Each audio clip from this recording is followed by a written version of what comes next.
All right, guys, how's it going? Here I am with today's review of the Spanish football dailies. Now, as you know, every day of the week I review Marca, AS and Sport, but we now also include Mundo Deportivo.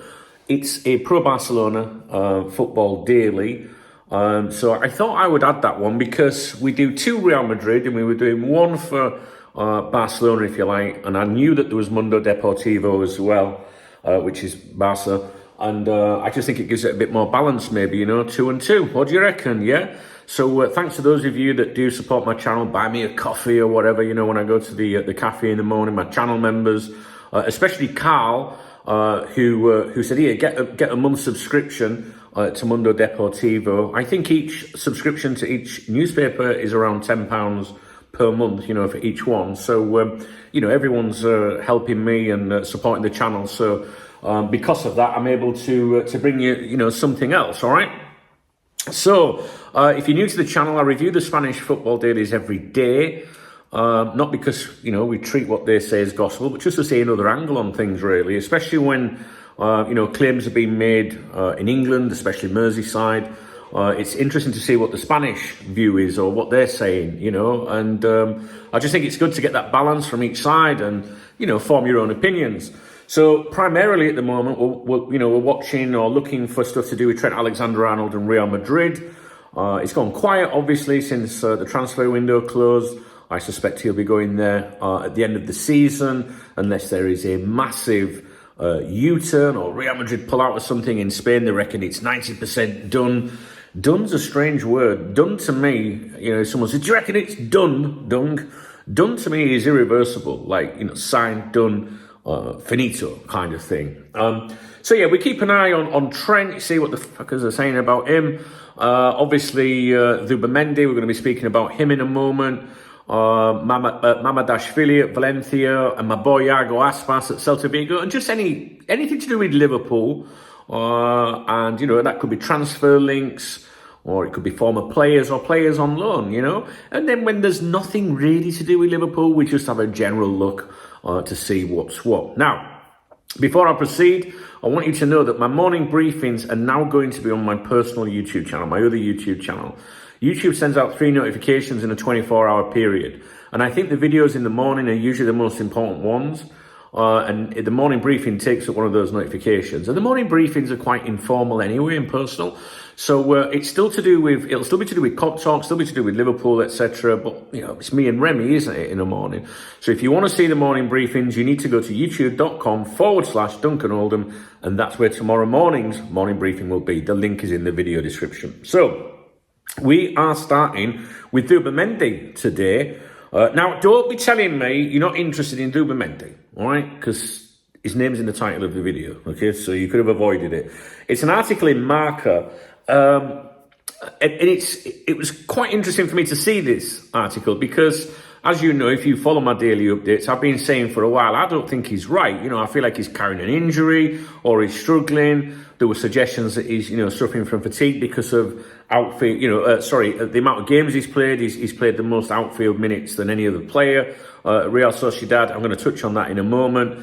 And he's sort of like, you know, 1 minute he's injured and then it's like, oh, will he be able to play in a couple of days' time? And then he's fit again. So I've been wondering if they've been giving him a jab or painkillers or something like that. I just didn't feel, you know, I've been saying that to you guys because his ratings have been like 1 star out of 3. He's not been playing very well, to be honest with you. And, you know, I've been saying to you guys, I've had no proof to back it up whatsoever. Something doesn't sound right, you know. And I think we're going to see a little bit of that in this article. So there was this article in Marca, and basically it was titled Alert Zubimendi, right? Or Zubimendi Alert.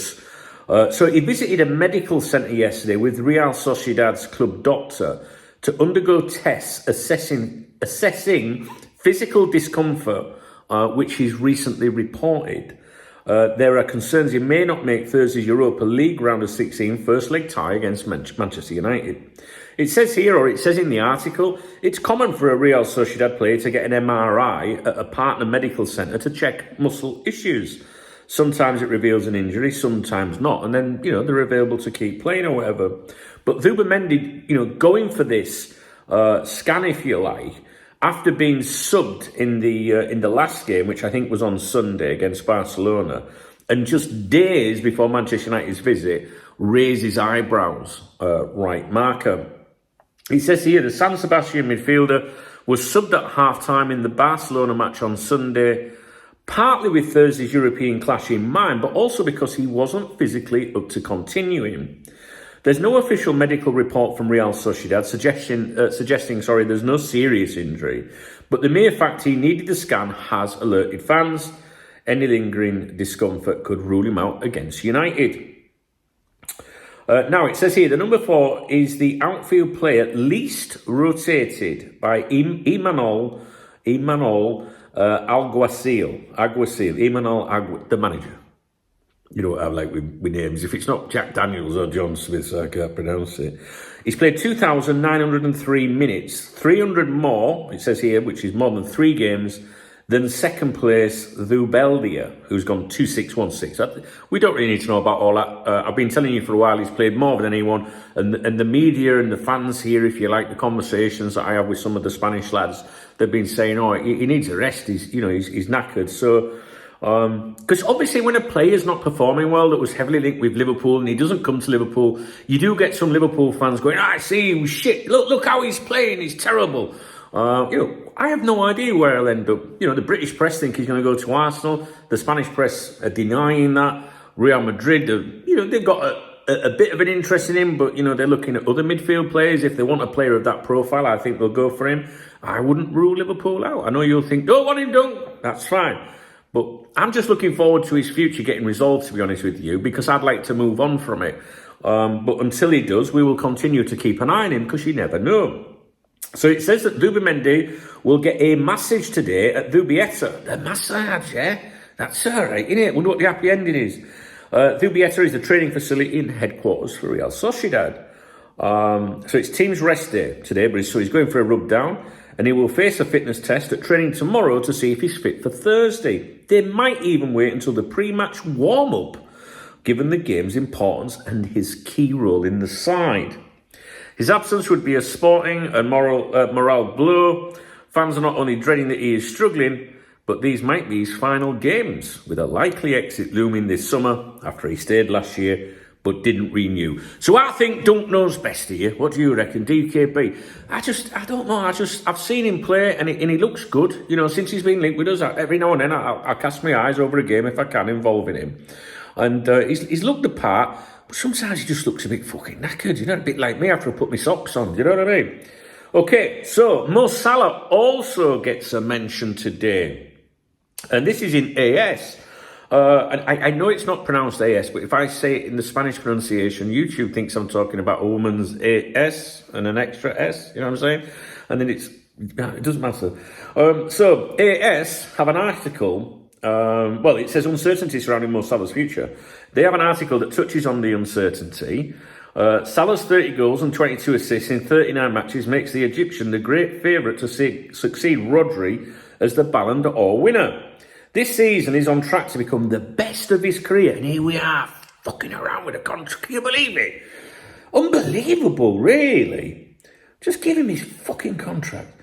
But before the Liverpool star can be eligible for the 2025 award, he will have to face 2 vital chapters. The first with Paris as the setting, and the second related to his future. 4 months before his current contract with the Reds expires, Salah's future remains unknown. At Anfield, they are confident that he will renew, although they are also waiting for news in Saudi Arabia. I don't think he wants to go to Saudi Arabia at all. I think if that was the case, they'd have signed it and he'd say, right, I'm off then. And that's why I think Liverpool are dragging it out, because they know he don't want to go anywhere else, and there's no one else trying to sign him. You know what I mean? So, anyway, everything indicates that the last big contract of his career will be in England or the Middle East. I mean, seriously, if he did leave Liverpool, where would he go? I mean, he'd have to go to the Middle East if no one in Europe's going to, willing to spend that much money, unless he takes a substantial pay cut. He wants to stay at Liverpool, clearly. I think he'll stay, to be honest with you. I do, and Virgil. But I reserve the right to change my opinion. No, I think them two will stay. Hopefully Canate as well. I know he keeps being linked with PSG, but you do wonder if some of that's agent talk. And I think Trent will be on his way to Real Madrid. That's how I see things at the current time anyway. So the front page of Marca is the best derby in Europe, which is in relation to this evening's massive Champions League game between Real Madrid and Atletico Madrid. The duo are fighting it out at the top of the La Liga table, as you know. It's a very exciting race for the title. This should be a great game. I'm looking forward to it. But now they come face to face in the Champions League. Now, just in case you're curious, Valverde is expected to play at right back, that much talked about position this season. So Sport touch on Barcelona being in the hunt for a striker. They write, without forgetting Alexander Isak, they have added Slovenian Benjamin Sesko to the list of potential summer signings, if you like, for the attack. Now, this isn't new, actually, and Sport actually mentioned this a few weeks ago. Do you remember when Deco, the sporting director, did the interview? They had Isak down as a top target, but then Luis Diaz as a secondary target because Isak was out of reach financially, or would be out of reach financially, claimed that they'd already spoke to his people towards the end of last year, and that he indicated he would be interested in a move to Barcelona. Luis Diaz was the second option, and Sesko was the third option. Now, while everyone's focusing on Isak, I'd be keeping an eye on Sesko, to be honest with you. I published a very detailed update about him recently on my newsletter. You might want to subscribe. Yeah, the link is in the video description. In fact, I'll pin it as a comment on here. So if you jump in, you'll see it. It's completely free. Nobody gets your email address. I won't even see your email address. And I do send things out on there. I sent a very detailed update about Sesko to my subscribers recently. I think you're missing out unless you're on that, to be honest with you. Unless you're a VIP member, of course, because it'll be on there. But yeah, I'll add a sticky comment. So basically, Barcelona focused on this hunt for a striker. Luis Diaz has been mentioned, but it's gone a couple of weeks now, hasn't it, guys? We no mention of him. We were mentioning him nearly every day again. But it's gone quiet on that front. Yeah, Sesko, what do you think about him? I'd take a look at him if you don't know anything about him. I'll be honest with you, until I was told about Liverpool's interest in him, I didn't really know anything about him. So, I've looked into him now, and yeah, looks a very, very good player. Fraction of the price of Isak, but no Premier League experience, but could Arne Slot work some magic with him? That's the thing. Moving on, we're going to talk about Valencia now. Kiet Lim has been appointed the new president of Valencia and will take charge of the club in the coming days. He's the fourth chairman of the Peter Lim era at the Mestalla, and he arrives hand in hand with the son of the largest shareholder. He takes over from Peter Lim's wife, keeping it in the family, yeah? He's been a Valencia director since 2022, but he's assuming this new responsibility with the team in relegation at a key moment, right, for Valencia. Now, the reason I'm touching on this is the announcement came a few hours after Meriton Holdings announcing a statement that Valencia was not for sale. Now, followers of my channel or the members' website or whatever will know that FSG have been sniffing around Valencia, right? So it's interesting that they made this unusual statement, and they did mention that in the paper, saying it was unusual. Basically, Meriton Holdings is Peter Lim, really, and they've issued a statement saying, look, the club's not for sale, and the suggestions was that Valencia was sniffing around them when they were struggling, when they were bottom of the table, but maybe there wouldn't be an attractive target if they stayed up. But the suggestions were that, I don't know, FSG seemed to like a club in crisis, you know what I mean? So if you think about the French link recently, even Liverpool, when they bought Liverpool, they're not stupid, are they? Do you know what I mean? So if Valencia go down, it'd be interesting to see what happens. But anyway. Right, Mundo Deportivo, here we go. They celebrate Iago Aspas' new record, my boy Aspas, Liverpool legend, I'll have you know.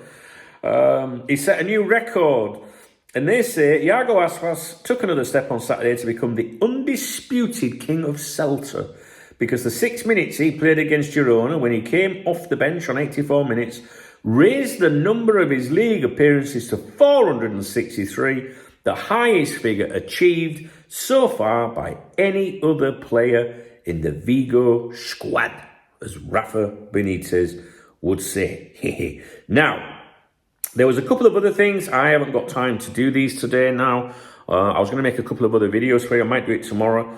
A significant article in Marca today about the distribution of TV revenue across Europe's top leagues, including La Liga.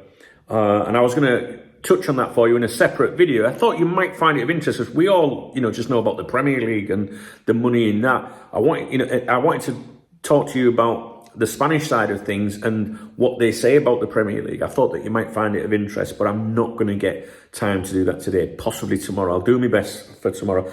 If I don't make a video about, you're not missing anything. I just thought it was a little bit of extra content for you that you might be interested in, some of you. There was also an interesting article in Marca that talks about watching football through immersive reality glasses. Now, this is something I've talked about previously, as I think it could be something that could tempt FSG to hold on to the club. But again, I haven't got time to talk about it, and I won't bore you to death in this video.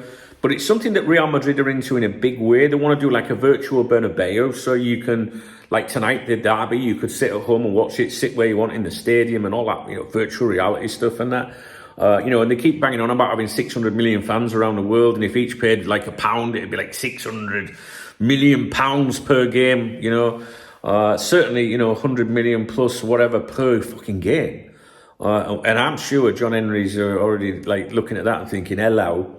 Now, Liverpool are looking into it, but I think Manchester City are the ones that seem to be the ones at the forefront of everything at in the Premier League back home. But obviously we're not privy to what's going on behind the scenes.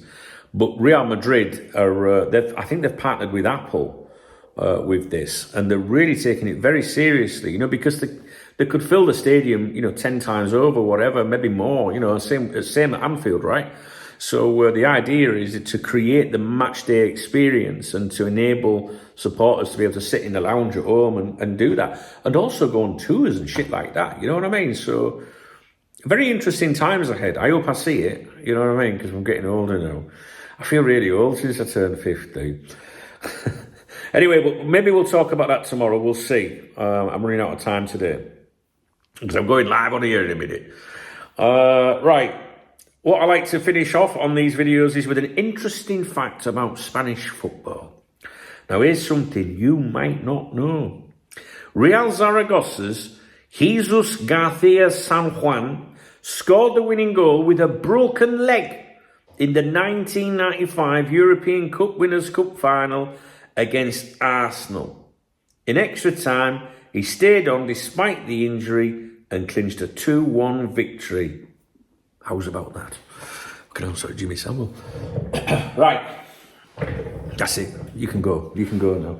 I just want to mute my things. I think I might get a phone call in a minute from my chick. Right, so that's it. All right. So not a very exciting update, but for me, the Zubimendi one, I was like, because that kind of goes along with what I've been saying to you guys. Every time I've mentioned him with his poor ratings of late, I keep saying, don't I? I think there might be something wrong with him. So having him checked over anyway, might have been just something he picked up in that Barcelona game, but thought I'd mention it. And again, they're talking about Mo Salah again. I don't like it, when they talk about Mo Salah being available on a free in the Spanish press, because, I always think that newspaper, Marca or AS, whatever, they're being put down on various desks in the Bernabeu. Morning, Chief, there's your fucking paper.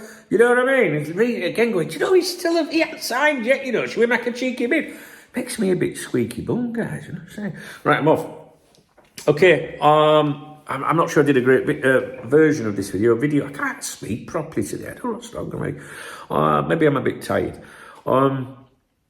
Yeah, I'm not sure I did a great video, but I'm sure it'll be all right. Those of you that are around these parts on a regular basis know that I try my best. All right, so if you do appreciate the video, please thumbs up the video. Please drop me a comment. If you want to buy me a coffee for the cafe tomorrow morning when I go and review the papers, I'm reviewing 4 now. 5 coffees today. 5 coffees, €10 just to read that bloody paper. And some cheeky twat on here recently said, all he does is read the paper. Do you know how long it fucking takes me to go through this shite? Fucking ever takes forever. You can't just translate it like that, Some words don't make sense. Anyway, Yeah, thumbs up, comment, Kwafi, nice one. And don't forget, if you want to continue watching my morning briefings, tomorrow mornings, for example, you need to go to youtube.com/Duncan Oldham. That's where I do my shout outs as well in the morning briefings if you support me. All right, guys, I'll leave it with you. Let me know what you think. I don't know if there's anything interesting in that video at all. But I did want to do something about the Valencia and FSG side of things. I wanted to touch on the virtual reality. And what was the other thing?